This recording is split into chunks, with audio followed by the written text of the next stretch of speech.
संसद मार्ग पर इस वक्त मैं मौजूद हूँ।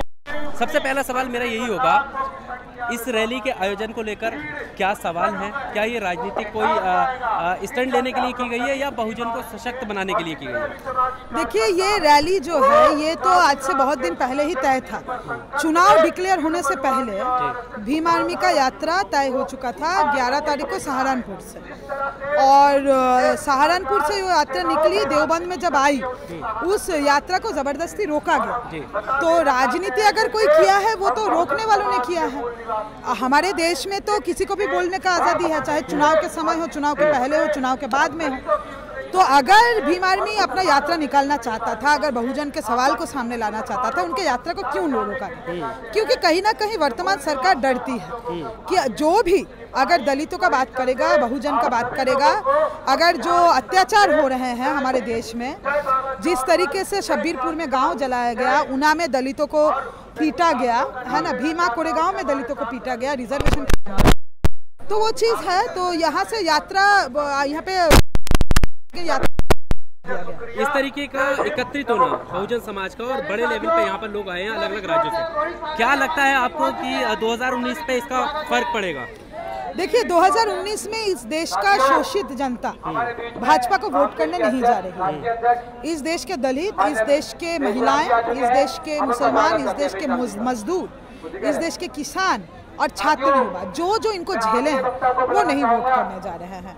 तो चुनाव के समय ये रैली हो रहा है तो इसका चुनावी मतलब जितना निकलना है निकलेगा। दलित उसको किस तरीके से समझेंगे वो उनके ऊपर है, लेकिन जो मैं कह रही हूँ कि चुनाव के समय हो, चुनाव के पहले हो या चुनाव के बाद हो, किसी भी समाज के तबके को और दलितों को भी, खास करके दलितों को जो सबसे शोषित है, मैं ये नहीं कह रही हूँ कि कोई भी जाति अपना जातिगत गोलबंदी करे, लेकिन दलित जब बोलता है तो वो जातिगत दमन के खिलाफ बोलता है, इसलिए उसको बोलने का हक हो। और देखा जाए, chief Bhim army chief Chandrashekhar ने बयान दिया है कि वो अब प्रधानमंत्री के खिलाफ चुनाव लड़ने वाले हैं, तो क्या आपको लगता है कि जो गठबंधन यूपी में हुआ है वो भीम आर्मी के सपोर्ट में आएगा या अपना कैंडिडेट नहीं उतारेगा? ये मुझे नहीं पता। देखिए, गठबंधन क्या करेगा नहीं करेगा ये गठबंधन पे, और मेरा उम्मीद यही है और हमारा उम्मीद यही है, हमारा ये अपील भी है कि ये जो भाजपा सरकार है, ये भाजपा सरकार पुराने किसी भी समय के तुलना में सबसे खतरनाक सरकार। इससे पहले भी जातिगत दमन हुआ है, इससे पहले भी सांप्रदायिक दमन हुआ है, महिलाओं पे दमन हुआ है, शिक्षा का, रोजगार का अधिकार छीना गया। लेकिन ये भाजपा सरकार जितना पिछड़ा मानसिकता है समाज का, जितना माने रिग्रेसिव थॉट है, उसको एकत्रित करके भारत को तबाह कर देना चाहती है और सारा भविष्य खत्म कर देना। इसलिए भाजपा का हारना इस समय सबसे ज्यादा जरूरी है और मेरा यही उम्मीद है कि सारी पार्टियां जो है, हाँ, वो अपना कैंडिडेट देंगी, अपना हिस्सा जरूर देखेंगी, लेकिन प्राइमरी मकसद, चाहे वो कांग्रेस हो, चाहे वो सपा हो, बसपा हो, दिल्ली के अंदर कांग्रेस, आम आदमी पार्टी हो, सबको मिलकर भाजपा को हराना चाहिए और बड़ी पार्टियों को खास करके अपना ईगो नहीं चमकाना चाहिए। भारत के लिए उनको इस बार सही तालमेल बैठा के भाजपा को हराना चाहिए। अच्छा, एक आखिरी सवाल, भीम आर्मी के तो इस तरीके से मतलब चंद्रशेखर को टारगेट किया जाता है, इससे पहले भी खबर आई थी कि जब गिरफ्तार किया गया था आप भी शायद उसमें साथ थे, तो क्या पूरा मामला है? और अभी जो गिरफ्तारी की गई है उसमें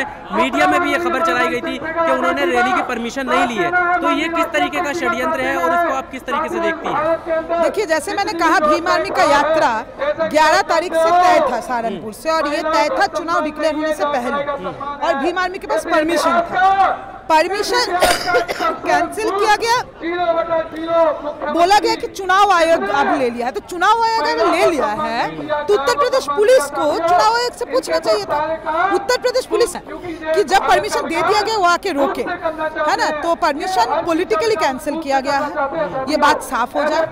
और जब हम लोग वहाँ पे गए, हमने देखा पुलिस का जो रवैया था, वो यात्रा शुरू भी नहीं हुआ था, जहाँ पे हम बैठे थे, खाना खा रहे थे, वहां पे एक घर में, वहां पे पुलिस अपना कैमरा लेके लोगों के मुंह पे जाके वीडियो रिकॉर्डिंग कर रहा है। क्यों कर रहा है?